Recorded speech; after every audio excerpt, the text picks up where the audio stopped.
He said he'd be there for me forever. Then I found the second wedding ring in his sock drawer. Let me tell you something, honey. When you've been married to a man for 43 years, you think you know everything about him. You know how he likes his coffee, black with just a pinch of sugar. You know he snores when he sleeps on his back, and you know he always leaves his socks scattered around the bedroom like he's marking his territory. You know he gets grumpy when the Detroit Lions lose, which is most Sundays, and you know he still tears up when he watches The Color Purple, even though he pretends he doesn't. But sometimes, just sometimes, you discover that the man you've been sharing a bed with is a complete stranger. My name is Dorothy Washington, and I'm 71 years old. Been living in Detroit my whole life, raised 4 children, buried my parents, and worked 35 years as a school secretary at Martin Luther King Jr. Elementary before I retired. I thought I had life figured out. I thought I knew what loyalty looked like, what marriage meant, what till death do us part was supposed to feel like. Boy, was I wrong. But before I begin my story, let me know in the comments where you are listening from and what time it is. I just want to know I'm not alone in this. And if you feel moved by what you hear, consider subscribing. It helps give me the strength to speak my truth. Now, let's get into my story. You see, I come from a generation where you stuck things out. When my mama got married in 1948, she used to tell me, Dorothy, marriage isn't about being happy all the time. It's about commitment, about building something together, about weathering the storms. She and my daddy were married for 57 years before he passed, and even though they had their rough patches, Lord knows daddy had a drinking problem for a while there in the 70s, they worked through it. So when I married Marcus Washington in June of 1980, I went into it with my mama's voice in my head. We were both 28, both working steady jobs, both ready to settle down and start a family. Marcus worked at the Ford plant, I worked at the school, and we had plans, big plans. We wanted 4 kids, a house with a yard, maybe a little cottage up north for summer vacations. We wanted the American dream, the Black American dream that our parents had fought so hard to make possible for us. And for a while, we had it, or at least, I thought we did. Our first child, Michael, came along in 1982. Then came Robert in 1984, followed by my daughter Angela in 1987, and finally my baby girl Denise in 1989. 4 children in 7 years. I was busy, honey. Busy with diapers and bottles and school plays and basketball games and parent-teacher conferences. Marcus was working overtime at the plant, bringing home good money, and I was managing the household budget, making sure every dollar was stretched as far as it could go. Looking back now, I realize that's when the distance started. Not the marriage problems. The distance. Marcus began staying late at work more often. He started going out with his buddies on weekends, claiming he needed to decompress from all the family stress. He'd come home from these outings smelling like perfume that wasn't mine, but when I asked about it, he'd say he'd been at his friend Jimmy's house, and Jimmy's wife always wore too much perfume. I believed him. Lord help me. I believed every excuse he gave me. By the time the kids were in high school, Marcus had been laid off from Ford. This was in 2008, when the whole auto industry was falling apart. Suddenly, we went from comfortable to struggling. I picked up extra hours at the school, working in the after-school program and helping with summer programs. Marcus collected unemployment for a while, then started doing odd jobs, handyman work, helping people move, whatever he could find. That's when the fishing trips started. Marcus claimed he'd found this group of guys who went fishing up north every few months, that it was good for his mental health to get away from the stress of not having steady work. I understood that. Men have their pride, and losing his job at the plant had hit Marcus hard.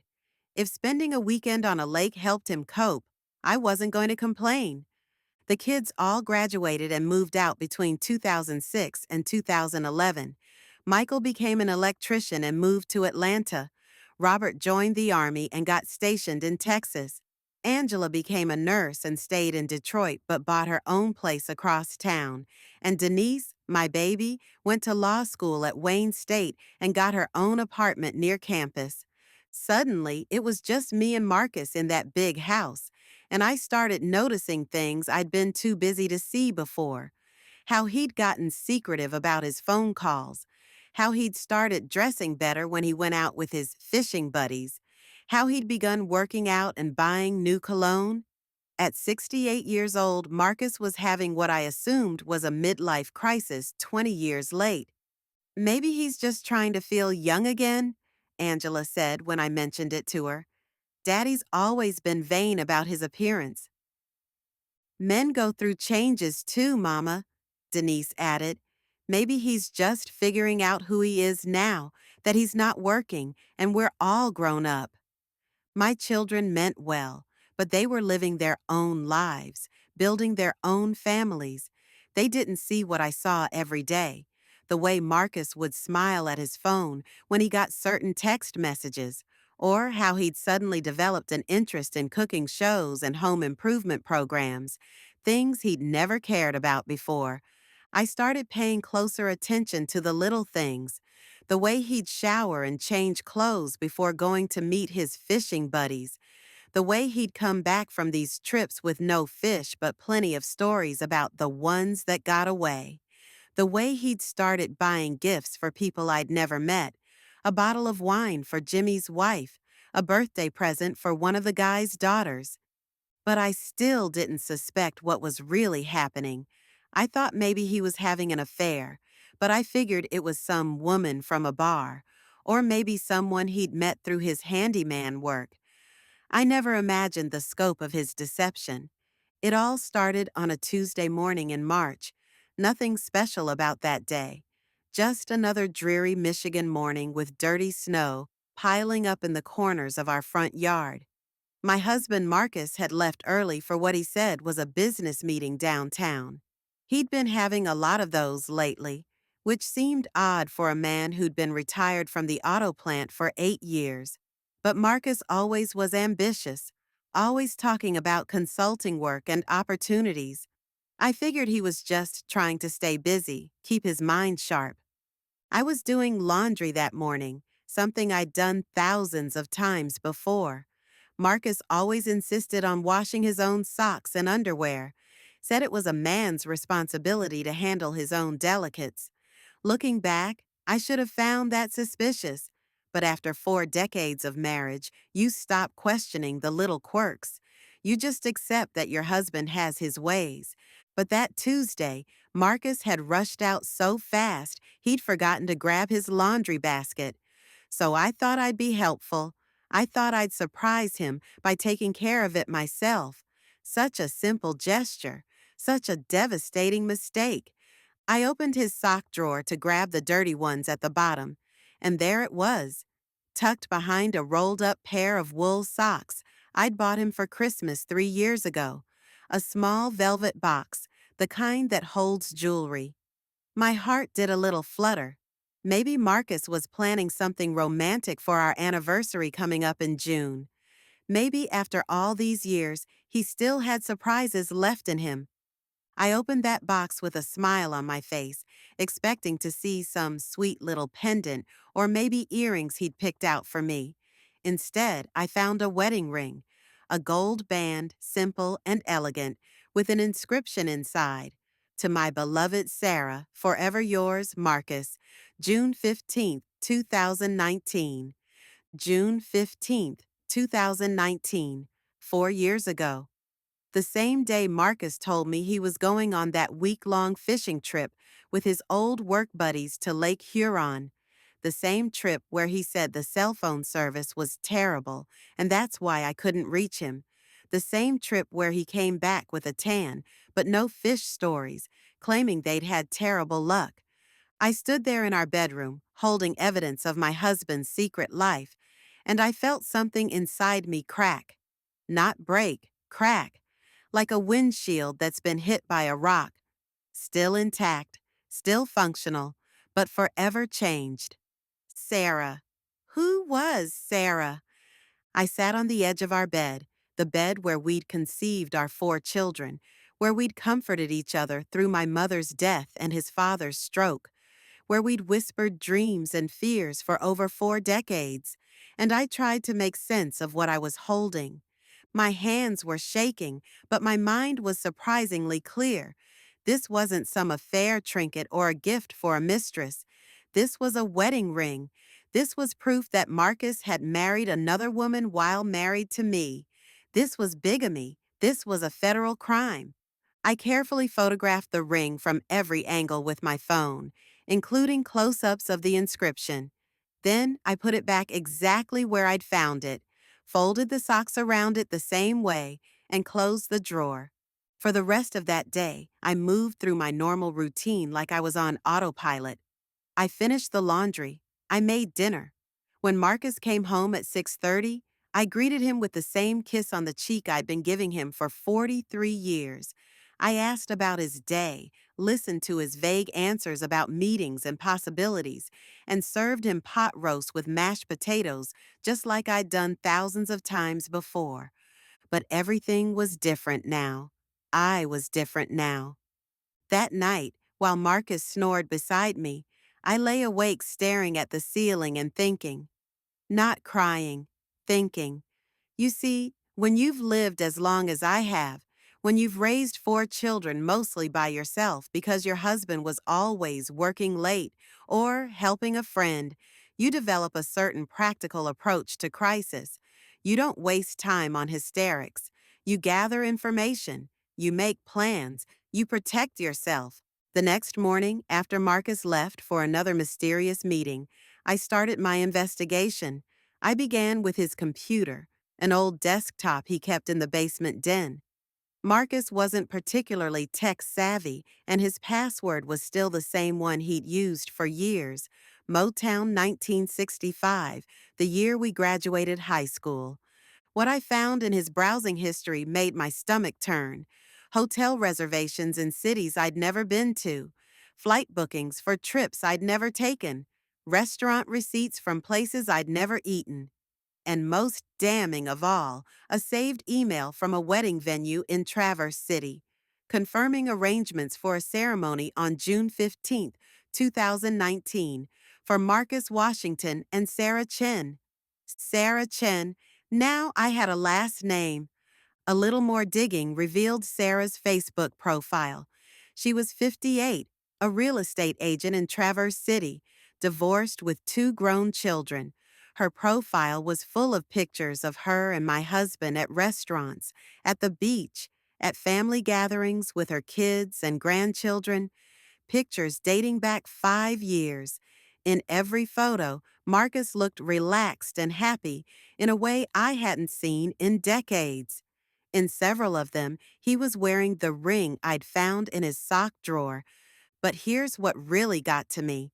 In Sarah's profile, she listed herself as married to Marcus Washington.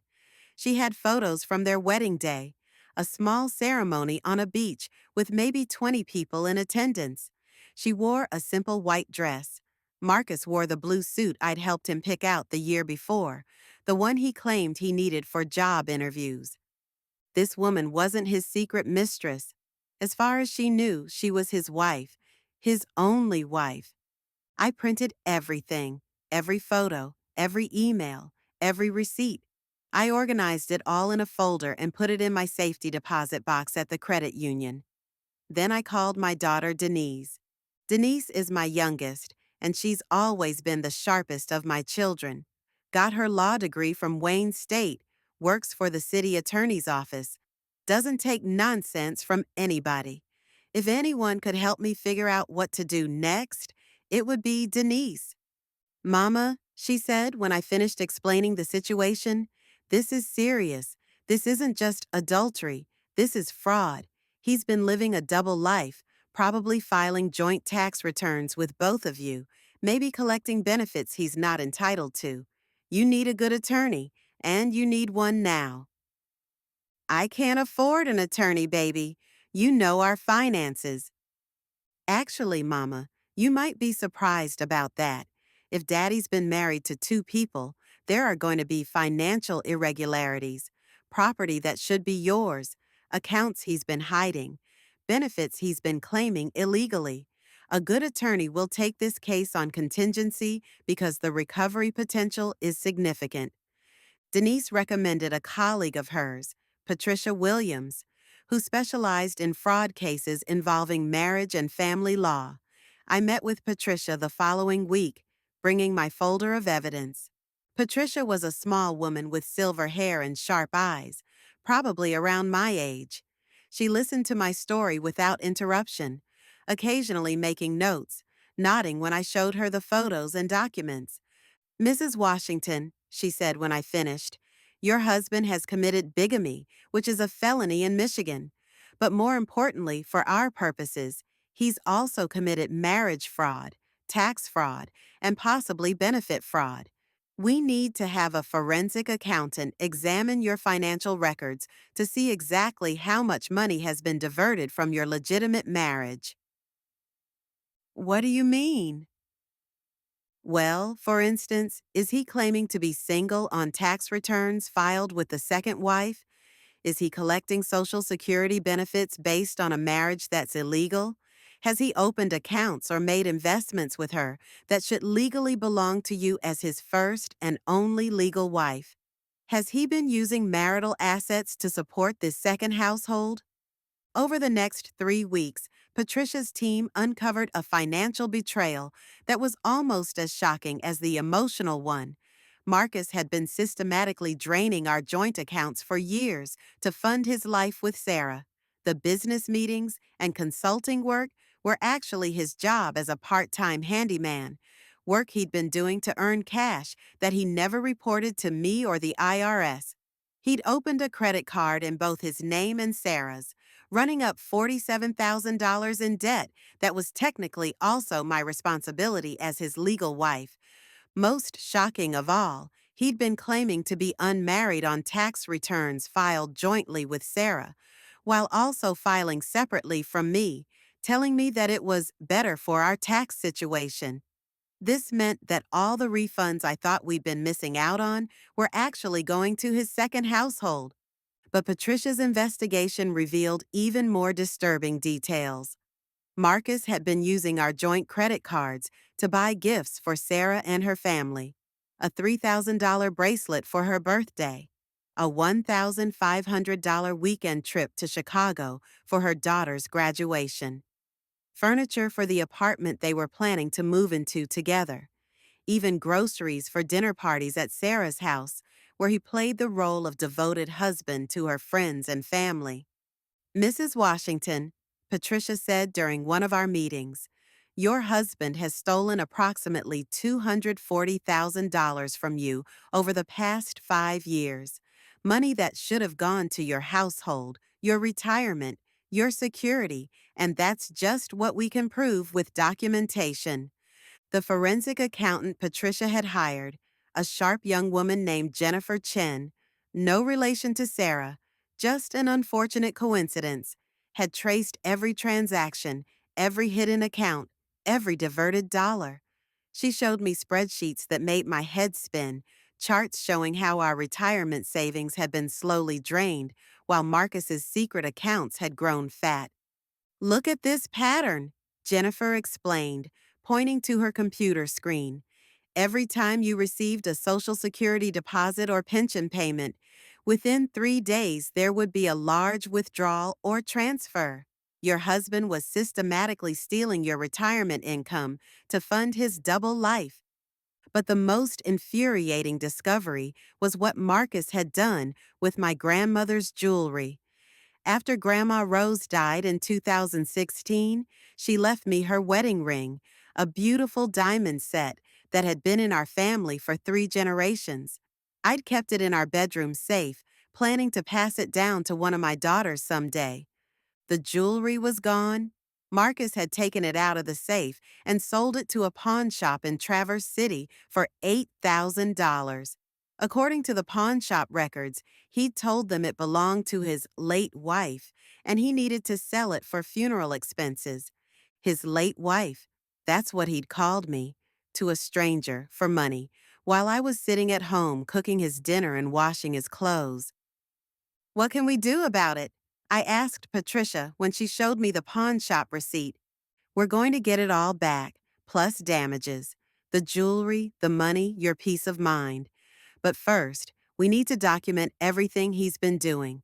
I want you to go home and act completely normal. Don't confront him. Don't let on that you know anything. Can you do that? Let me tell you, honey, acting normal when your whole world has been turned upside down is one of the hardest things you'll ever do. But I did it. For 6 weeks, I cooked Marcus dinner every night, made conversation about the weather and the neighbors, kissed him goodbye when he left for his meetings, all while wearing a tiny recording device Patricia had given me, hoping he'd slip up and say something incriminating. During this time, I also started paying attention to details I'd missed before. How Marcus would get dressed up for what he claimed were job interviews, but he'd come home looking relaxed rather than stressed, like someone who'd been looking for work. How he'd receive phone calls that made him smile in a way I hadn't seen in years. How he'd started buying groceries I never saw him eat, fancy cheeses and wines that weren't his usual taste. I also noticed that Marcus had developed new hobbies and interests that seemed to come out of nowhere. Suddenly, he was interested in hiking and wanted to buy expensive outdoor gear. He started talking about learning to sail and mentioned looking into boat purchases. He developed a passion for wine tasting and began collecting bottles I never saw him drink. All of these new interests, I realized, were Sarah's interests. He was becoming the man she wanted him to be, while remaining the same indifferent husband to me that he'd been for years. The breakthrough came on a Thursday evening in May. Marcus was on the phone in the basement, thinking I was upstairs watching my shows, but I was on the stairs, listening, recording everything on my phone. Sarah, honey, I know it's been hard with me traveling back and forth so much, he was saying, but Detroit is almost wrapped up. Dorothy's been having some health issues, and once she's settled into the assisted living place, I'll be able to move up there permanently. Assisted living place? I was healthier than I'd been in years. I ran 3 miles every morning, volunteered at the community center twice a week, and could outgarden women half my age. I know, baby. I know it's been 5 years of this back and forth, but I promise you, by Christmas we'll be living together full time. I've already talked to the financial planner about liquidating some of Dorothy's assets. The house should sell for at least $200,000, and once that's done, we can buy that place on the lake you've been wanting. My house? The house I'd inherited from my grandmother, the house I'd raised my children in, the house that had been in my family for 3 generations. He was planning to put me in a nursing home and sell my house to buy a lakefront property with his second wife. But there was more. As I listened, Marcus continued talking, and what I heard next made my blood run cold. No, she doesn't suspect anything. Dorothy's always been a little simple, you know? She's never questioned the financial arrangements, never looked too closely at anything. She just accepts whatever I tell her about money matters. It's actually been easier than I thought it would be. Simple. He called me simple. This man who couldn't balance a checkbook without my help, who'd never handled a single financial decision in our marriage without running it by me first, was calling me simple. The best part is, once Dorothy's in assisted living, she'll be getting Social Security and pension money that I'll have power of attorney over. Between her income and selling the house, we should have enough to not only buy the lake house, but also take that European cruise you've been talking about. Maybe even buy that boat you showed me. He was planning to steal my future income, not just my past savings. He was going to have me declared incompetent, take legal control of my finances, and use my own money to fund his retirement dreams with another woman. Dorothy's kids won't be a problem, he continued. They're all busy with their own lives. Michael's in Atlanta, Robert's military, so he moves around a lot. Angela's got her hands full with her own family, and Denise is so focused on her career, she barely calls. They'll probably be relieved that someone else is handling their mother's care. This was the most devastating part. Marcus was counting on my children being too busy or too distant to notice that their mother was being systematically abused and robbed. He'd been observing our family dynamics for years, noting how my successful, independent children had their own lives and responsibilities, and he planned to use that against me. That's when something inside me shifted from cracked to completely shattered. And then, just as quickly, it reformed into something harder, stronger, more determined than I'd ever been in my life. The next morning, after Marcus left for what he said was a job interview in Ann Arbor, I called Patricia. "We've got him," I said. "I've got recordings of him planning to commit me to assisted living and steal my house." "Perfect. We're ready to move. How do you want to handle this, Mrs. Washington? Do you want us to serve him with papers, or do you want to confront him yourself first?" I thought about that for a long moment. Marcus had spent 5 years lying to my face, stealing from me, planning to throw me away like garbage. But more than that, he'd been planning to use my children's love and respect for him to isolate me completely. He deserved to know that I knew, that I'd outsmarted him, that his carefully constructed house of cards was about to come tumbling down. I want to confront him myself, but I want backup, and I want it to be devastating. Patricia smiled, the first time I'd seen her really smile since we'd started working together. "Mrs. Washington, I think you and I are going to get along just fine." But before we could plan the confrontation, I had one more thing to do. I had to call my children. I'd been dreading this conversation for weeks. How do you tell your adult children that their father is a bigamist and a thief? How do you explain that the man who walked them down the aisle and played with their children is capable of such calculated cruelty? I started with Denise, since she was the lawyer and would understand the legal implications best. When I finished explaining everything, there was silence on the other end of the line for a long moment. "Mama," she said finally, "I am so sorry. Not just for what Daddy did, but for what I said about him just having a midlife crisis. I should have listened to you more carefully." "Baby, you couldn't have known. None of us could have imagined this. But I should have paid attention. You tried to tell us things seemed off, and we all just dismissed your concerns. We treated you like you were being paranoid or overly emotional instead of recognizing that you were the one person who saw him every day, who would notice changes in his behavior." One by one, I called Michael, Robert, and Angela. Each conversation was painful, but each of my children responded with fury at their father and protective love for me. Michael said he was flying in from Atlanta immediately. Robert requested emergency leave from his base in Texas. Angela said she was clearing her schedule to help with whatever I needed. "Mama," Angela said, "I want you to know that we're all behind you 100%. Daddy has been counting on us being too busy to notice what he was doing to you. But he's wrong. We're going to make sure he doesn't get away with this." Having my children's support gave me strength I didn't know I had. Marcus had been counting on my isolation, on my family being too distant to protect me, but our family was stronger than he'd realized. My children might be busy with their own lives, but they loved their mother, and they weren't going to let anyone, not even their father, abuse me. We planned it for the following Friday. Marcus had told me he was going to be in Grand Rapids all day for a big consulting opportunity, but Patricia's private investigator had confirmed that he was actually spending the day with Sarah, looking at furniture for their lake house dream.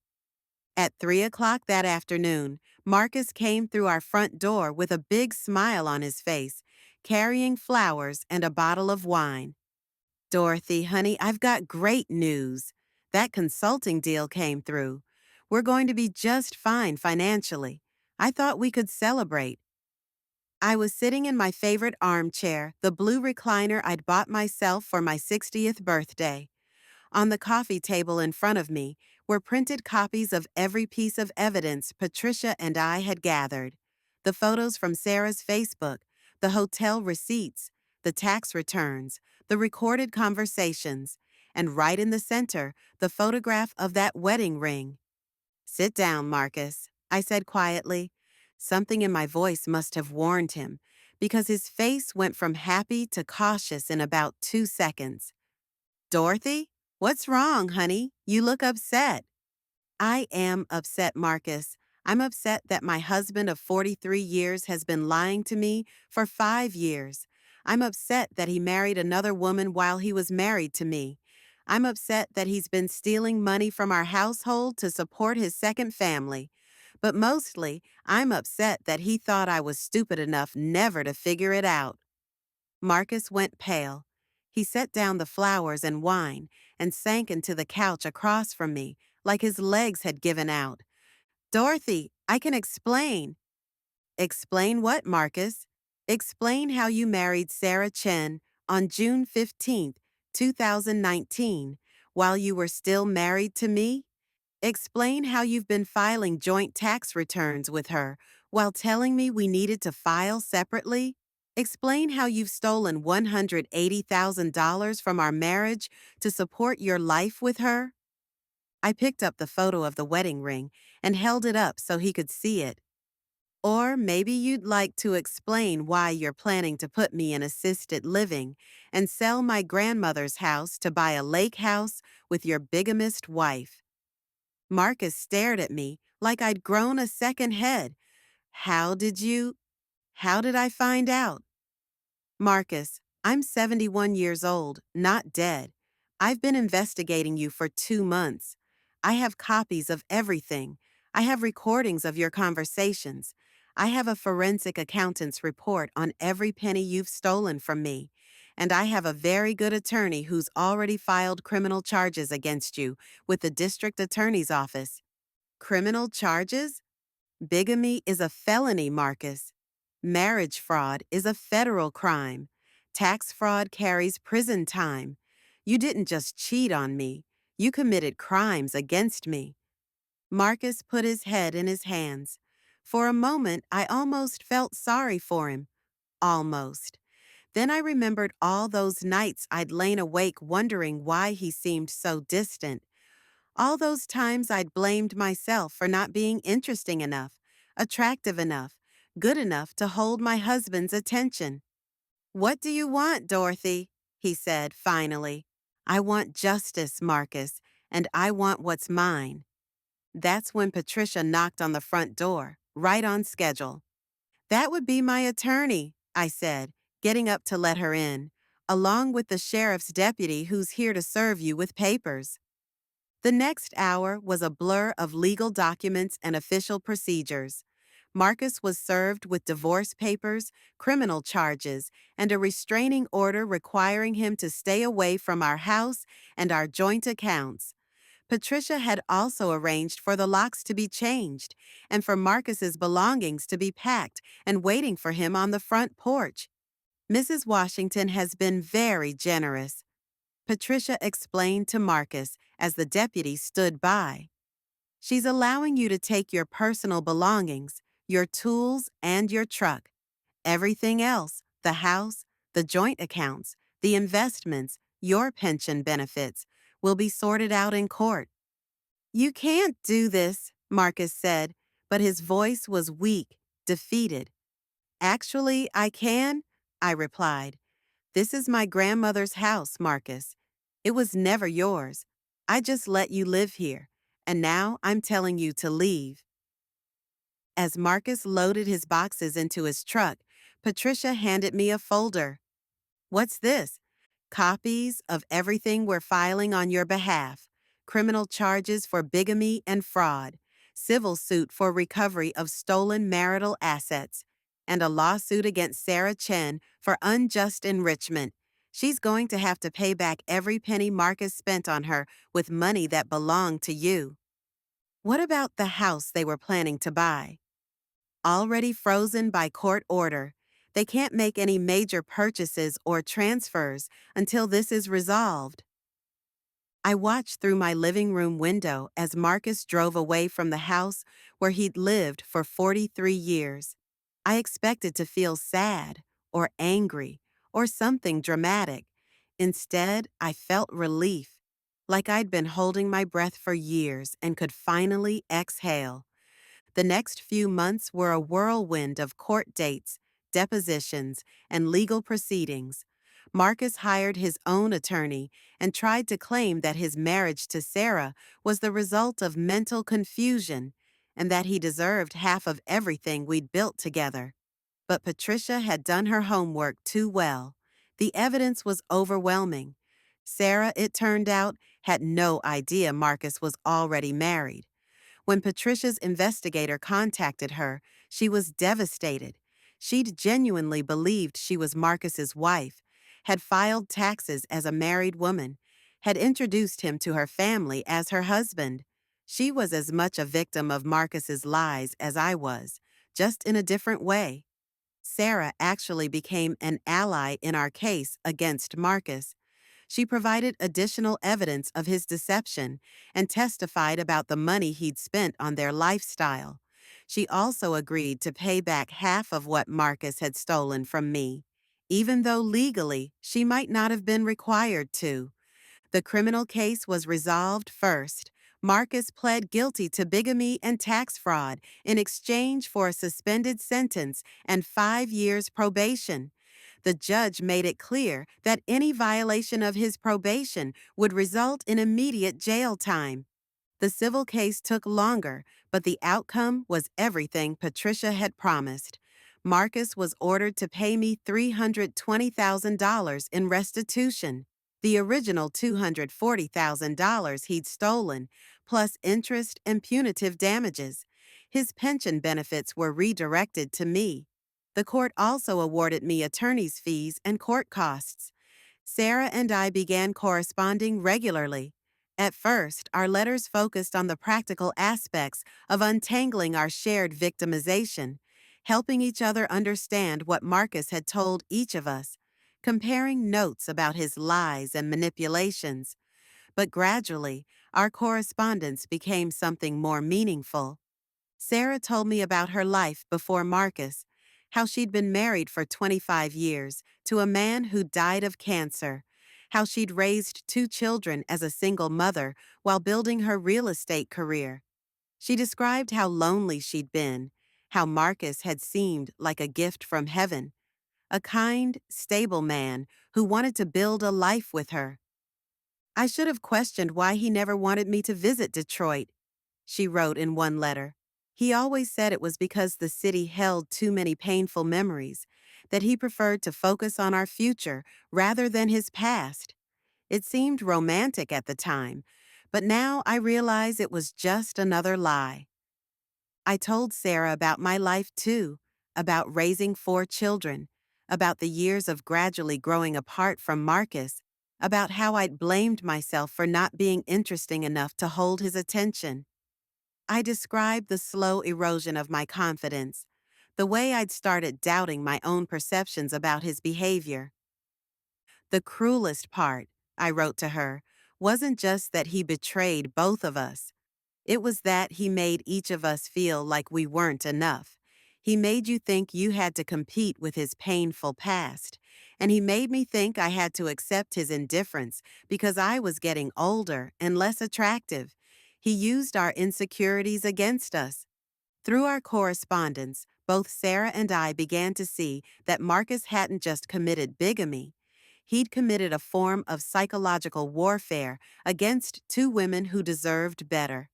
Sarah's support group in Ohio grew into a regional network, and she invited me to speak at their conferences and workshops. The first time I told my story to a room full of women who'd experienced similar betrayals, I was nervous. But as I looked out at faces that reflected my own pain and determination, I found my voice. Sisters, I said, what happened to us wasn't our fault. We weren't too trusting, too naive, too old, or too foolish. We were targeted by skilled manipulators who counted on our capacity for love and forgiveness. The shame belongs to them, not to us. The response was overwhelming. Women came up to me afterward with their own stories. Husbands who'd hidden families, partners who'd stolen retirement savings, men who'd used their wives' trust to fund double lives. Some of these women were still in the early stages of discovery, still reeling from their betrayals. Others were years into their recovery, building new lives on their own terms. I started speaking regularly at senior centers, community colleges, and legal aid clinics. Patricia arranged for me to appear on local television programs discussing elder financial abuse. I testified before a state legislative committee about the need for stronger protections for older adults facing marriage fraud. But perhaps the most meaningful part of my advocacy work was the individual conversations I had with women who reached out to me directly. They would call or email, sometimes in tears, sometimes in rage, sometimes just confused and looking for someone who understood what they were going through. There was Margaret, 78, whose husband of 50 years had been secretly married to a younger woman in another state for 15 years. There was Carmen, 65, who discovered that her husband had been using their joint credit cards to support not one, but two other households. There was Betty, 81, whose children had initially sided with their father when she accused him of financial abuse until she provided documented proof of his theft. Each of these women needed someone to tell them what I'd needed to hear, that they weren't crazy, that their instincts were valid, that they deserved justice, and that it was never too late to fight back. My own recovery continued in unexpected ways. I rediscovered hobbies I'd abandoned years ago when Marcus complained they were too expensive or took too much time. I started painting again, something I'd loved in high school but had given up when the children came along. I joined a book club at the library and found myself engaging with literature in ways I hadn't since my college days. I also started traveling. With the money I'd recovered from Marcus and the financial security I'd regained, I could afford to take trips I'd only dreamed about. I visited Michael in Atlanta and got to know his wife and children better. I flew to see Robert at his new base in Colorado, where we went hiking in the Rocky Mountains. I took Angela and her family on a vacation to Disney World, something we'd never been able to afford when she was growing up. Most significantly, I took a solo trip to Ghana, something I'd wanted to do my entire life. Walking through the door of no return at Cape Coast Castle, standing in the places where my ancestors had been held before being forced onto slave ships, I felt connected to a strength and resilience that went back generations. I thought about all the women in my family line who had survived unimaginable hardships, who had endured and persevered and passed down their strength to me. You didn't survive slavery, segregation, and systematic oppression so that some lying man could break you, I said aloud, standing on that African coast. You survived so that I could be strong enough to fight back. It was on that trip that I met James. He was part of the same Heritage Tour group, a 73-year-old retired teacher from Chicago who'd lost his wife to Alzheimer's 3 years earlier. James was kind, gentle, and refreshingly honest. When he talked about his late wife, it was with genuine love and grief, not the manufactured sadness Marcus had used to manipulate Sarah. James and I started as friends, sharing meals and conversations during the tour. When we returned to the United States, we stayed in touch. He would drive down from Chicago once a month to visit me in Detroit, and I would take the train up to spend weekends with him. Dorothy, he said during one of his visits, I want you to know that I understand if you never want to remarry. After what you've been through, I wouldn't blame you for never wanting to trust another man with your heart or your life. His understanding made me love him more, not less. James never pressed me for more than I was ready to give. He never tried to move too fast or assume privileges he hadn't earned. He respected my independence, my boundaries, and my need to maintain control over my own life. Today, 3 years later, I'm doing better than I ever imagined. James and I are still together, taking things day by day, enjoying each other's company without the pressure of recreating a traditional marriage. We travel together, read together, share meals and conversations, and quiet, comfortable moments. Your husband didn't just lie to you about having a second wife. He systematically undermined your confidence in your own observations and instincts. When you noticed changes in his behavior, he had explanations that made you doubt what you were seeing. When you questioned financial discrepancies, he made you feel like you didn't understand money well enough to have valid concerns. This was a revelation to me. I'd always prided myself on being a strong, independent woman, but Marcus had been slowly eroding that strength for years without me even realizing it. He'd been conditioning me to accept his explanations, to distrust my own perceptions, to defer to his judgment on matters where I actually had more knowledge and experience than he did. The fact that you investigated and caught him, Dr. Harris continued, shows that your instincts were always strong. He just convinced you not to trust them. Therapy helped, but what helped even more was reconnecting with my children and grandchildren. The crisis had brought us closer together than we'd been in years. Michael started calling me every Sunday. Robert made sure to visit whenever he had leave. Angela included me in more family activities. And Denise and I began having regular mother-daughter dinners where we talked about everything: her work, my recovery, our family, our dreams for the future.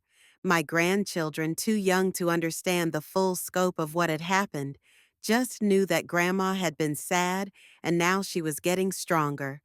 They rallied around me with the unconscious love that children give, drawing me pictures, telling me jokes, including me in their games and activities. Their innocence and affection helped heal parts of my heart I didn't even know were broken. But the best part? 3 months after the divorce was final, I got a letter from Sarah.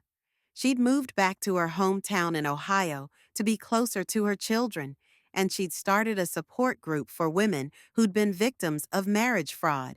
She wanted to know if I'd be interested in sharing my story with other women who might be going through similar situations. Mrs. Washington, she wrote, what you did took incredible courage. You could have just divorced him quietly and walked away. Instead, you fought for justice, not just for yourself, but for me too. You showed me that even when someone betrays us completely, we don't have to accept it. We can fight back. We can win. That letter meant more to me than all the money I recovered, more than all the legal victories. It meant that something good had come from something terrible. It meant that my pain had purpose. I started speaking at Patricia's legal seminars, sharing my story with other women who suspected their husbands of financial infidelity. I volunteered with a nonprofit that helps seniors avoid financial scams. I even appeared on a local morning show to talk about the warning signs of marriage fraud. My children were amazed by what I'd accomplished. My son Robert said, "Mama, I had no idea you were so tough." My daughter Denise said she was proud of how I'd handled everything. Even my grandchildren started calling me Detective Grandma. But you know what the most satisfying part was? About a year after everything was settled, I ran into one of Marcus's old friends at the grocery store. He told me that Marcus was living in a studio apartment on the other side of town, working part-time at a hardware store, driving a 15-year-old car. He keeps talking about how you destroyed his life, the friend said. Says you were vindictive and cruel. I just smiled. No, I said, I didn't destroy his life. I just stopped letting him destroy mine. Today, 3 years later, I'm doing better than I ever imagined. I've traveled to places I always wanted to see, but never could because Marcus said we couldn't afford it. Turns out, we could afford it. He was just spending the money on someone else. I've redecorated my house exactly the way I want it. I've joined a book club and a hiking group. I'm learning to play piano, something I've wanted to do since I was a child. I've redecorated my house exactly the way I want it. Bright colors that Marcus always said were too loud. Artwork that reflects my heritage and interests. Furniture arranged for my comfort rather than his preferences. I've joined a hiking group and a book club. I'm learning to play piano, something I've wanted to do since I was a child, but never had time for when I was raising babies and managing a household. My financial situation is more secure than it's ever been. The money I recovered from Marcus, combined with my own pension and Social Security, means I don't have to worry about medical bills or home repairs, or whether I'll be able to help my children if they need it. For the first time in my adult life, I have true financial independence. But more than the money or the house or even the relationship with James, what I treasure most is the relationship I've rebuilt with myself. I trust my instincts now. I value my own opinions. I don't second guess myself or defer to others when I know I'm right. I've learned that being nice and being strong aren't opposites. You can be both, as long as you don't confuse kindness with weakness. I've also learned that age really is just a number when it comes to starting over. At 74, I'm living my best life. I wake up every morning knowing that the day belongs to me, that my time and energy and resources are mine to spend as I choose. I don't have to wonder where my husband really is or what he's really doing. I don't have to make excuses for someone else's behavior or feel guilty for expecting basic honesty and fidelity. Last month, I got a phone call that brought everything full circle. It was from a woman named Linda, a 68-year-old from Ohio who'd heard about my story through Sarah's support network. Mrs. Washington, Linda said, I think my husband might be doing the same thing yours did. I found some suspicious documents, and I don't know what to do. I'm scared, and I don't know who to trust. I spent an hour on the phone with Linda, walking her through the same steps I'd taken 3 years earlier. I helped her understand what evidence to look for, what questions to ask, what professionals to contact. Most importantly, I helped her trust her own instincts. Linda, I told her, your gut is telling you something's wrong because something is wrong. Don't let anyone convince you that you're being paranoid or overly suspicious. You know your husband better than anyone else does. If his behavior has changed, if things don't add up, if you feel like you're not getting the whole truth, then investigate. You deserve to know what's really happening in your own life. 3 weeks later, Linda called me back. She'd hired an attorney and a private investigator. Her husband of 42 years had been married to another woman for 7 years and had stolen over $150,000 from their retirement accounts to support his second family. Mrs. Washington, Linda said, I can't thank you enough. If I hadn't heard your story, if you hadn't encouraged me to trust myself, I might have spent the rest of my life being stolen from and lied to. You saved me. That conversation reminded me why I continue to speak out, why I share my story even when it's painful to relive. Every woman who calls me, every woman who attends my speeches, every woman who finds the courage to investigate her suspicions because of something I said, they're all part of a community of survivors who refuse to be silent about what happened to us. We're not victims anymore. We're warriors. We're women who looked betrayal in the face and chose to fight back. We're grandmothers and mothers and wives who refuse to go quietly into whatever corner someone else had picked out for us. The house is quiet now, but it's a peaceful quiet, not a lonely one. I have my children and grandchildren who visit more often now, and appreciate me more deeply since they almost lost me to Marcus's schemes. I have my friends from the book club and the hiking group and the advocacy network. I have James, who treats me like a treasure rather than a burden. I have my independence and my self-respect. Most importantly, I have the knowledge that when life tried to knock me down, I got back up swinging. When someone tried to steal my future, I stole it back. When someone tried to make me disappear, I became more visible than ever. To any woman out there who might be listening to this story and recognizing something familiar, trust your instincts. If something feels wrong, investigate. If someone is taking advantage of you, fight back. If someone tells you that you're too old, too set in your ways, too dependent to start over, prove them wrong. You're never too old to demand better. You're never too late to discover your own strength. And you're definitely never too old to show someone who underestimated you exactly what they've lost. Marcus thought he could dispose of me like yesterday's newspaper, that I'd go quietly into whatever nursing home he picked out for me, while he lived happily ever after with his second wife in a lakefront house paid for with my family's money. He thought I was just a foolish old woman who'd never figure out what he was doing. He was wrong about everything, and now he knows it. I heard through mutual acquaintances that Marcus has had a hard time since everything came out. His relationship with Sarah ended immediately when she discovered the truth. She wanted nothing to do with a man who could lie so completely to two women for so many years. His children, my children, have minimal contact with him. They're polite when necessary for family events, but the deep respect and affection they once had for him is gone forever. His friends from the auto plant, men he'd known for decades, distanced themselves when the story came out. The tight-knit community we'd been part of for 43 years closed ranks around me and left him on the outside.